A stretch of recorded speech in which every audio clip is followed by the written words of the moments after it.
those that may not know, give me the early history of Denver Downs. We're located on Highway 76.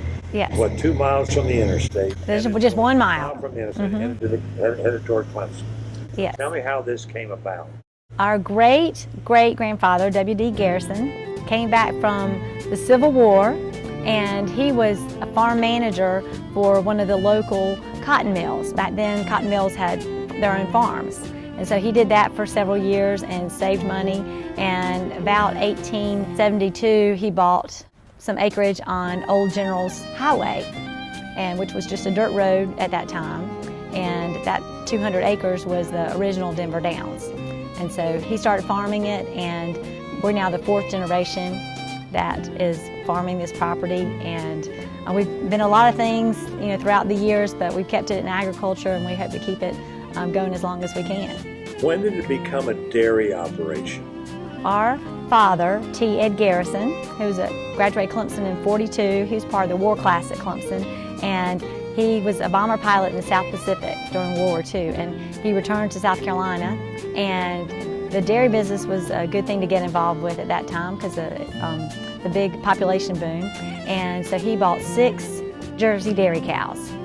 So he switched over to Holsteins after that, but he got 6 Jerseys and grew it to be the 2nd largest dairy in Anderson County. And this was back during an era when there were literally hundreds of dairy operations. I mean, Tom Garrison told me one time there were like 250 various sized dairy operations in Anderson County. Yes. And you were the 2nd largest. Yes. Milking cows is a lot of work, and sometimes the profits aren't what they need to be to keep the operation going. Exactly. How long did y'all milk? 42 until 1995, about 1995. At that point, it was just a losing proposition, so we got out. And I know a lot of dairy farmers that have gone through the same thing. And second to the last dairy in Anderson County right now, they just sold out their dairy cows just this year. So. All right, so we sell the dairy cows. Yes. We're still in agriculture, but what are we trying now? So Tom switched the main operation over to cattle and, of course, crops. So corn, soybeans, wheat, barley, oats, and produce. So in the early 2000s, Tom opened up our little produce stand, and Lee and Ron moved down from Charlotte, and they helped with that. And Tom planted an acre of corn and wanted to see how a corn maze would do. And so the first year was 1 acre, and they cut it out with a weed eater. 1 acre corn and a weed eater. And I think he broke a few weed eaters cutting it out. So we learned there's a better way to cut out the corn maze than a weed eater. You obviously, during this time, are researching corn mazes. Yes. And you find out that there's an organization, right? Right. Of corn maze operators. Yes. Did you end up going to one of their conferences to find out how this is done on a bigger scale? Yes, we did. And I still tell friends that I go to these conferences, and they think it's the funniest thing that we have a corn maze conference. But yeah, there's other farmers, and it's considered agritourism. So it's inviting people to come out to your farm, and you have a corn maze. So that's one part of it. And ours has turned so much into a festival. So we have not only corn maze, but the pumpkin patch, and then barnyard activities, seeing the animals, taking hay rides, and the other aspects like our new gem mine and things like that. So it's become a whole tourism business. All right, so what did you learn on how we do a corn maze? And what did we do to grow yours? We plant the corn. How many acres now? It's 10 acres of corn.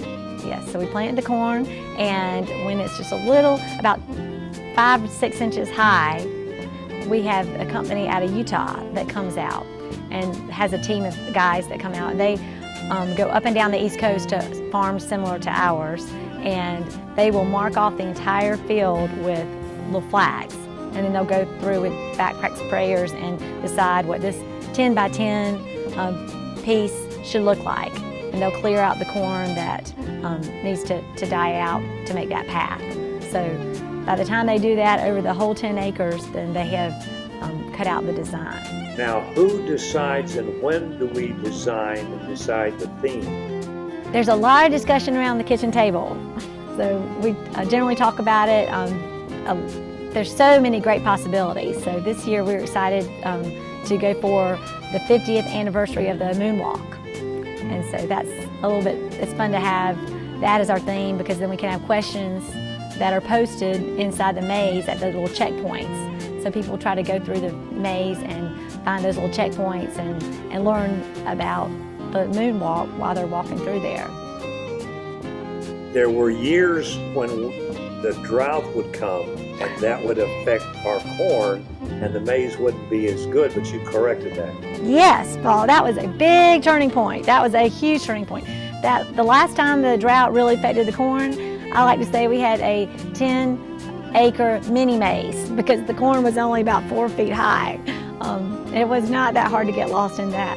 And what we did is invested in underground irrigation. So we have the entire 10 acres with underground drip line irrigation. So that pretty much ensures that we're going to have a corn maze every year, that we're going to have good corn, a good crop to come in. How long does it take the guys from Utah to give you what you want? And then do you do anything after they leave to help it come around? Yes, so what we're doing right now in the process of making sure the maize is in good shape is we'll go through the pathways and we'll clear out any weeds and just to make them a little bit neater, and we'll put out the little checkpoints. They're in little stands that people will go and try to find while they're inside the maze. And it's neat, this year we've got a program on your phone. It's a little QR code. You can scan a QR code and the maze comes up the maze map comes up on your phone, and you look at the maze map and you try to navigate to each of the checkpoints, and at each checkpoint you can scan another little code, and by the time you start and finish checking each of those little points, it'll give you your time that it took you to complete the whole maze. The Denver Down corn maze has gone high tech. We are high tech. If a corn maze can be high tech, we are. Oh yeah. During the time you've been open and been running this thing, you're now pretty much experts at it. What's the biggest thing you think you've learned about the corn maze and the marketing of it, do you think? That's a great question. I think it's how to communicate with the public. And of course, it's all digital now. Everything's, Facebook and Instagram. This changed a lot from print, which we used to do so much, over the years, and we still like doing billboards, but and then radio. But most of the communicating with our customers is, through social media. You have a race here. How often are you going to have this race, and who's involved in the race? We have world-famous racing pigs. People are talking about it worldwide. We love our pig races. They're so much fun. People ask about our training techniques, and the pigs run for Oreos.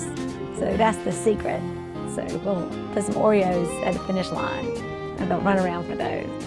Recently, you all were recognized in a real impressive way, bringing a lot of notoriety, not only to Denver Downs, but Anderson County. What happened? We were selected again to be in the USA Today 10 best corn mazes in the country. And so from that, they had a vote, and we made the top 10, which was fantastic, and we ended up number 4 in the country. So we really appreciate everybody that voted, and we had a great picture on there of one of our corn mazes, so that people really like what we have to offer, and they liked seeing what we have on our website and so forth. So we were real pleased that we're number 4 in the country this year. In reading that, I was amazed at how many corn mazes there are in the country. Yes, I think I said like 500, but there are actually a lot more than that. There's probably 1,000 in the United States. So and then there's around the world. The association we belong to, they've got farm families that are involved in it from Canada and Italy and England, and so it's international.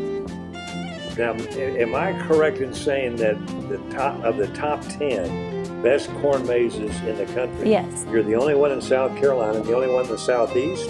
There were 2 that were nominated from Florida and 1 from Tennessee. So I'm not sure how they ended up, but I know they were in the top 20. We're definitely the only one in South Carolina and Georgia and North Carolina. Mm-hmm. Yeah. So, but there's a lot of other great mazes around, but we're happy that we made the top. For those that may not, families that may not know exactly what they get here, if a family wants to come out and spend an afternoon or a day here, there are a lot of things they can do. Yes, this is a perfect place to come for fall family tradition.